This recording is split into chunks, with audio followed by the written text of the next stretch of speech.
is how you create a bullshit motivational video that gets lots of views 100% with AI.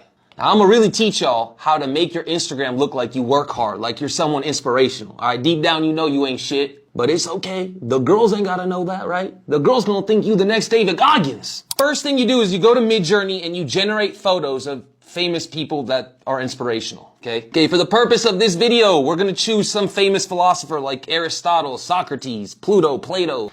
Okay, then we're gonna look up some bullshit famous quote this philosopher said that we have no idea what it means, but that will impress every single girl that watches this video. Next thing we're gonna do is go to did.com. Okay, did.com is an AI text-to-video tool that lets you animate any single character you want. Okay, you type what you want it to say, then you choose the voice that you want it to say it in.